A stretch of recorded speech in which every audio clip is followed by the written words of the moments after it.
everybody? Welcome to the Fantasy Football Outpost. My name is Dallas.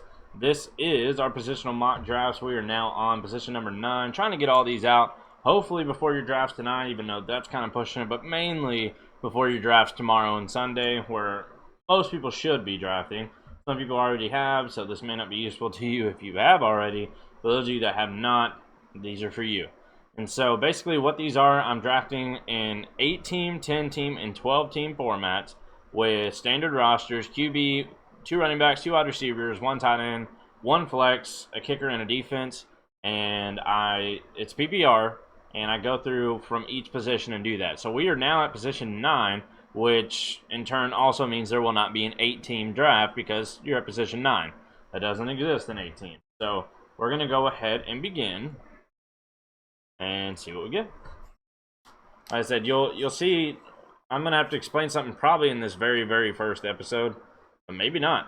Okay, we did not have to. Le'Veon Bell fell to us. Take that every day of the week. Well, all right.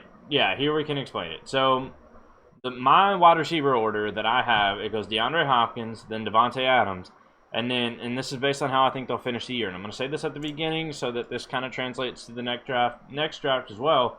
After those two, Tyreek Hill is my number 3, but that's because I think he'll finish number 3 in points, not because I draft him number 3. I do not like drafting him. I draft him as my 5th wide receiver because although I think the next 2 will score slightly less than him, I think the journey is going to be a lot more enjoyable, and Tyreek Hill will genuinely lose you some games because you're expecting that huge 30, 40 points, and then he gets you 8. Whereas these others, I think they're going to be more consistent. Their bad games are going to be 12 to 15 points, and their great games are going to be 30. We've seen in case of one of them all the way up to 50. So in the order I actually drafted him, Juju Smith-Schuster, and that's why you see him in the thumbnail, is my 3rd wide receiver that I draft. I have him as my 4th, and right after that is Julio Jones at the 5th, Michael Thomas at the 6th, Odell Beckham Jr. at my 7th, and then it rounds out with Mike Evans, Antonio Brown, and Keenan Allen. So, like I said, with the injuries with that, it's a little iffy. But nonetheless, that is why right here we are drafting Juju Smith-Schuster. And that kind of explains why I passed up on the Tyreek Hills of the world. And, well, I guess he's really the only one I needed to explain. Logically, you guys think these guys would go here. I'd actually take them over Michael Thomas, Julio, and Odell. Made it back to us here. I love this. Damian Williams is my running back 8, and the fact that he's making it to us this late because I don't get it, his ADP White's drop. The hype around his backup is just skyrocketed, and I don't get it at all. So here we're going to take another running back, and I'm going to explain to you this isn't quite as apparent in 10-man leagues, but definitely still a great strategy, and that's we're going to take Chris Carson here, and that's if you're running back 3, which would be your flex, if you're doing it the way I say it, if your running back 3 is good enough to be the running back 2 on at least one other team, you can live with your pick. My running back 3, let's assume Melvin Gordon's not even going to be there because he's not good enough to be there. We're running back 2. Josh Jacobs is running back 1. I would have preferred Josh Jacobs here, but he's still a running back 2 there, and he's my running back 3. So in other words, I can live with that. I have him over Leonard Fournette. I do not like Leonard Fournette at all. That would be your running back 2 on that team as well. If you can get that on your team, you've got a great position. It's one of the most surefire pathways to the playoffs. It's not a guaranteed win, but you're going to be one of the most relevant teams week in, week out. Now we're going to take a look and see what wide receivers are here, and unfortunately all except one in that second tier have went through here for me, and that is, well, I guess you could say 3rd tier. It starts with Amari, and literally I don't include Cooper Kupp in this group because I'm not a Cooper Kupp fan. I think his injury, I keep a picture on my phone of what that injury looked like just to remind myself to stay off that hype train. And if he ends up being fully healthy, then absolutely I'll take that production, but I just don't see it. Kenny Golladay is also not part of that group. I don't take the risk on AJ Green. That tail end one is Tyler Boyd. But we're going to be a little bit risky here and really over the top solidify our running backs, and that's snag Sonny Michel right here. A lot of trade value just by going that route. We still got Tyler Boyd, and we are okay with that every day of the week. So, and I'll show you why. The reason I did that is running back depth falls off a cliff, whereas, and there's a few guys here and there that I like, whereas wide receiver depth continues to thrive. And so here's why I do this. Every time that I'm in a position where I take Tyler Boyd as my wide receiver 2, I feel great about it because my next 2 picks is Alshon Jeffrey and turn right around. I love Robbie Anderson too if you want to go that route. I don't go that route. I go the Curtis Samuel route. Drafting those 2, now I'm perfectly content with my wide receiver stack. We've got Juju as the 1, Tyler Boyd, Alshon Jeffrey, Curtis Samuel. Any one of those 3 can emerge and be the 2. I am fully confident in that every single day of the week. And when you look at our running backs, so we got the best running back core in this entire draft. I take ours over even theirs. Saquon, Joe Mixon, Carry-On, Le'Veon Bell, Damian Williams, Chris Carson, definitely better. I don't like Derrick Henry at all. I'll take Sonny Michel over Derrick Henry. So all around, I think they're pretty balanced. But then you look at the wide receivers, Brandon Cook and Allen Robinson, we absolutely have them beat in that department. That's because we're waiting on other positions. There's no need. And here's where we get to take another one of my running back depth. Our running back is just ridiculous. So here's where the fact that he's fallen this far, I'm taking Andrew Luck. Going into the preseason, and, oh, by the way, we only do 12 rounds in these. Going into the preseason, Andrew Luck was the quarterback 2 going in the 4th and 5th round behind Patrick Mahomes. Because of his injury risk and everybody being afraid, he's fallen this far. And the reason I say don't panic about that is because if you look right here, well, if you want Kyler Murray, you can go that route too. I personally am not crazy over Tyler Murray. Tyler Murray, Jesus. I was reading down here. Kyler Murray. I'm not crazy over Kyler Murray. So the one I look at here is Jameis Winston. So we're going to look around and see what do we want to take here. And this is an easy one for me. We're going Matt Breida just because of his potential.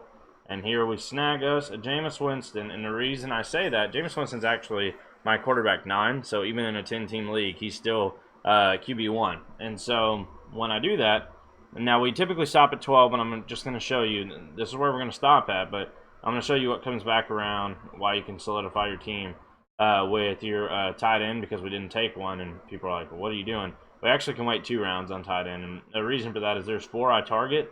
Actually, not anymore. Technically, there's 5, so we'll eliminate Jordan Reed.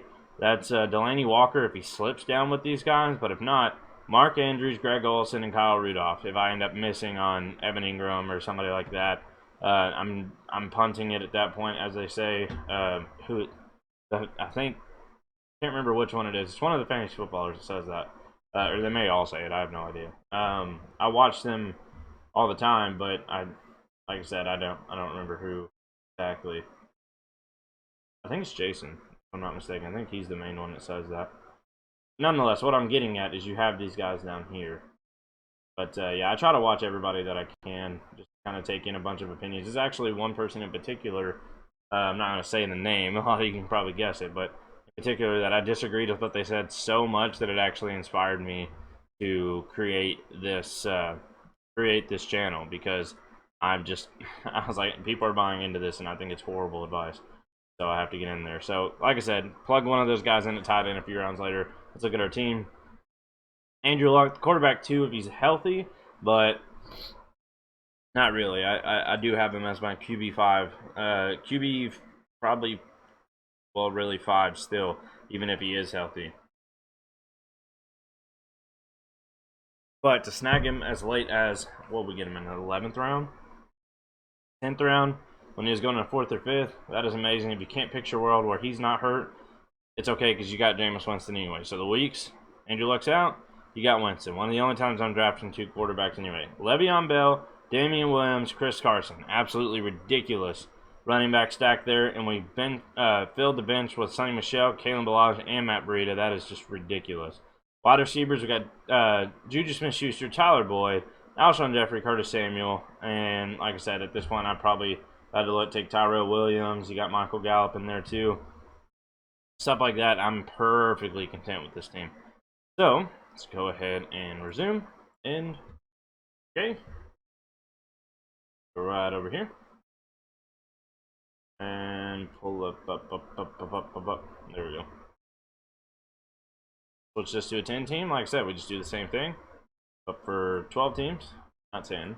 Said 10. Claim our 9th spot. Changes things up a little bit when we do it this way. Begin draft. See what falls to us. Maybe I can actually stand by what I said I like to typically do at this point. Maybe not. Fell to us again. Absolutely going to take Le'Veon Bell here anytime that he falls. That's just ridiculous and should never happen. Are they going to make it difficult on us? Is he going to go? They did not.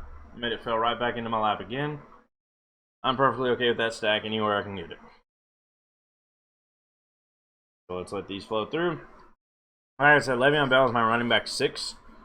If Ezekiel Elliott's there, so this is drafting clearly assuming he was. Saquon at the 5, that's just unheard of. Now we look here. I take the next best running back in my opinion, and that is Josh Jacobs. Absolutely okay with that, and we're going to take another one on the turn here. It's going to be Chris Carson or Marlon Mack. You got Chris Carson, did he go?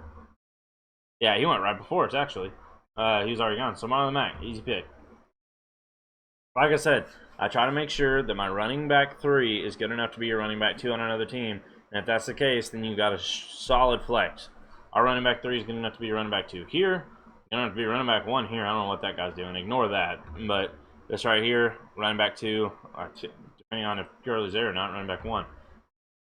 But now we're going to look and see of that tier of wide receivers who's there. And it actually looks like, did all of them go? This is one of the first times I've seen that. The 5th pick, and not a single one of them are left. We're looking here, and we don't have any of them left. Wow, this is going to make things pretty interesting. So we're going to kind of tough pick, but it's good, because that's the whole point in this. You want to practice and get better at it. So what I'm going to look at here is who is going around. Oh, yeah, I'm cool with this. We're going to go ahead and take Evan Ingram then. Take Evan Ingram, lock down that tight end spot. Absolutely. And then turn right around. Take the one, like I said, that I don't ever understand why he's fallen this far, and that's Alshon.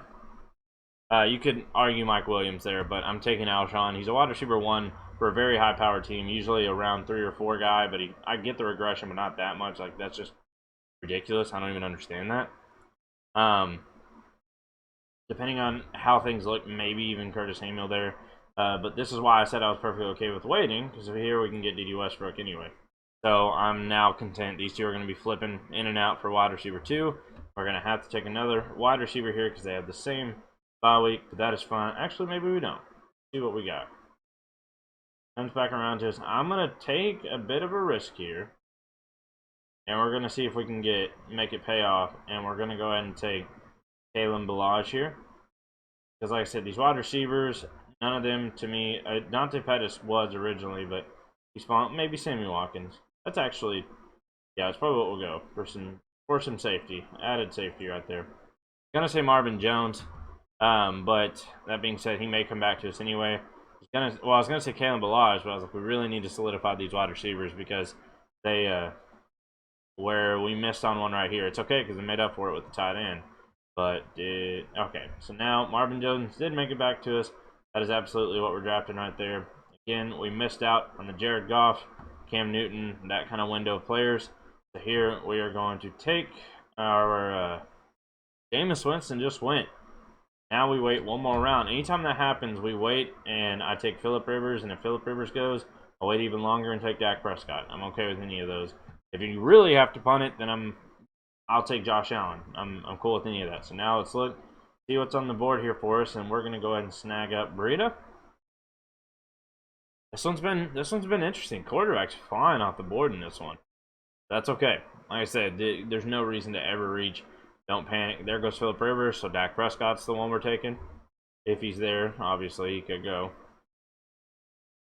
Yep, we're taking Dak Prescott over. Now, Lamar Jackson, I really am starting to like that a lot as well. But Dak Prescott's where we're going with this. So we can actually wait, go ahead, and get us another wide receiver here. But these quarterbacks, they both went and fell right into our lap with our last pick. Absolutely. Sign me up. Dak Prescott, I'll take that every day of the week there. You could argue Kirk Cousins. You got, not Garoppolo, but Josh Allen. And then if you really had to go all the way to the back, you got Stafford and Carr. So let's go ahead and pause. Look at our team. Like I said, Dak Prescott's actually my QB 11. He's never finished worse than a QB 11 for those of you that don't agree with that take. So Hard to argue with that, especially considering this may potentially be his best year yet, considering the offensive weapons he's got around him. And the fact that he's never finished worse than a QB 11 has me highly, highly interested in him this year. And like I said, if I miss out on Cam Newton, depending on how that injury goes, if I don't hear anything else come when my home league draft is on Sunday, I'm out on Cam Newton. After that is Jared Goff, and then Jameis Winston. Well, really Carson Wentz, but he goes way earlier. Jameis Winston. If I miss Jameis Winston, then it's Phillip Rivers. If I miss that, then I go Dak. The kind of explanation what I do with quarterbacks there. Le'Veon Bell, Josh Jacobs, Marlon Mack. Again, shooting for that RB2 as an RB3. Always great to have that depth. Juju and Alshon, perfectly okay at that week in, week out.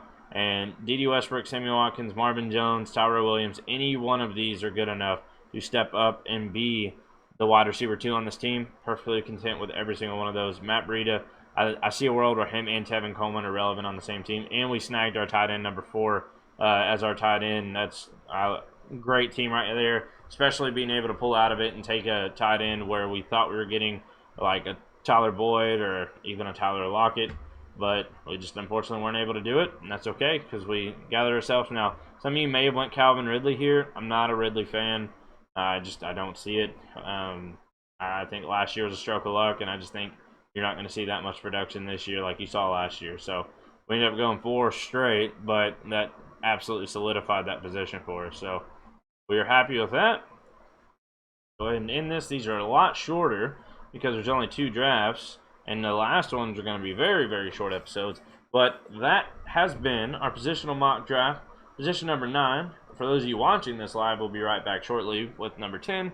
For those of you watching the replay, hopefully this helped you out, and we'll see you in the next one. I'm out. Bye.